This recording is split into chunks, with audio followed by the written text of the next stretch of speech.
नमस्कार, मैं सुशील दोषी आपका स्वागत करता हूं। आप तो जानते ही हैं कि भारत और न्यूजीलैंड के बीच में विश्व क्रिकेट चैंपियनशिप का अंतिम मुकाबला चल रहा है। क्रिकेट की श्रेष्ठता के लिए ये बहुत बड़ा मुकाबला है जिस पर पूरी दुनिया के क्रिकेट प्रेमियों की निगाहें टिकी हुई हैं। दूसरे दिन खेल हो सका, ये एक संतोष की बात है। टॉस न्यूजीलैंड ने जीता और भारत को पहले बल्लेबाजी के लिए आमंत्रित किया। और देखिए, जिस तरह का वातावरण था, जिस तरह की परिस्थितियां थी, माहौल था कि आसमान में बादल छाए हुए थे। स्विंग बॉलर्स को मदद मिल रही थी, गेंद सीम के सहारे कट भी हो रही थी और बल्लेबाजों के लिए तमाम मुश्किलें पेश हो रही थी। और न्यूजीलैंड का आक्रमण इतना संतुलित है, इसीलिए तो फाइनल खेल रहे हैं वो। भारतीयों को भी उन्होंने परेशान किया। लेकिन मैं कहता हूं कि क्रिकेट का जो खेल है ना, ये दिमाग का भी खेल है।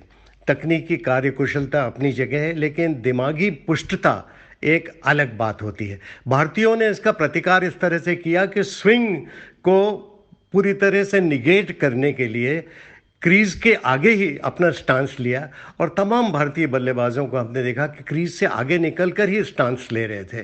तो इसका मतलब ये कि स्विंग को काफ़ी हद तक काटने में वो सफल रहे। पहले विकेट की भागीदारी में 62 रन बन गए।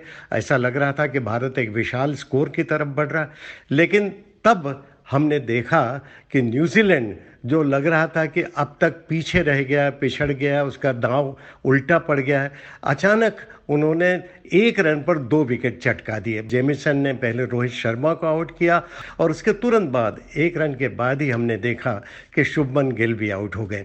उसके बाद विराट कोहली और हमने देखा कि उनके साथ में चेतेश्वर पुजारा, जो कि वॉल कहे जाते थे, राहुल द्रविड़ के बाद इन्हें ही दीवार कहा जाता है और अभेद्य दीवार कहा जाता है, दोनों ने मिलकर पारी को आगे बढ़ाने की कोशिश की। लेकिन चेतेश्वर पुजारा भी मुश्किलों में पड़ते ही दिखाई दे रहे थे। एक गेंद तो उनके हेलमेट पर भी लग गई थी, तो आखिरकार वे आउट हो गए। तो तीसरा विकेट भी गिर गया और ऐसा लग रहा था कि भारतीय पारी अब मुश्किलों में फंस गई है। ऐसे में विराट कोहली ने पासा संभाला और विराट कोहली की मैं प्रशंसा करूंगा। एक कप्तान की पारी खेल रहे हैं वे। देखिए, जब स्विंग होती है ना गेंद, तब देरी से खेलने की काबिलियत एक महत्वपूर्ण बात होती है और उन्होंने दिखाया, विराट कोहली ने, कि आखिर उनको विश्व का नंबर 1 बैट्समैन क्यों कहा जाता है। परिस्थितियों की गंभीरता को उन्होंने समझा और परिस्थितियों का सम्मान किया। देर से गेंद को खेले और बिल्कुल जिसको कहते हैं नज़रों के ठीक नीचे गेंद को खेलने की योग्यता जो उन्होंने दर्शाई और देरी से खेलने की जो काबिलियत दिखाई, उसने सबका दिल जीत लिया। 44 पर नॉट आउट रहे। दूसरे दिन का जब खेल समाप्त हुआ, 146 रन पर 3 विकेट गिर चुके थे।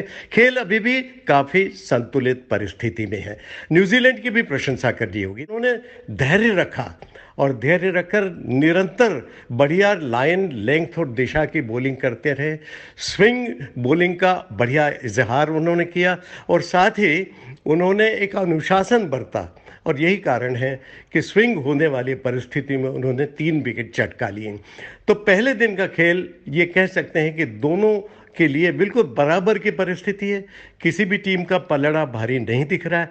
और कल का जो शुरुआत का खेल होगा, अगर ये भागीदारी विराट कोहली और रहाणे के बीच में जो भागीदारी लंबी चली तो भारत मजबूत स्थिति में आ जाएगा। लेकिन जल्दी विकेट गिर गया तो फिर न्यूजीलैंड के पास मौका रहेगा कि भारतीय क्रिकेट की पहली पारी का जल्दी से नाश कर दे। टेस्ट मैच की जो दिलचस्पी है, मैं कहता हूं कि टेस्ट मैच वैसे भी काफ़ी दिलचस्प होते हैं, लेकिन जब विश्व चैंपियनशिप का फाइनल मुकाबला हो रहा हो तो फिर कहना पड़ेगा कि सभी मुकाबलों के बदले इस चैंपियनशिप को दिलचस्पी के मामले में सबका बाप कहा जाएगा। तो कल के खेल की हम प्रतीक्षा रहेगी हमें, और उसी के साथ मैं कहना चाहता हूं, कल फिर मैं आपके साथ हाजिर होगा।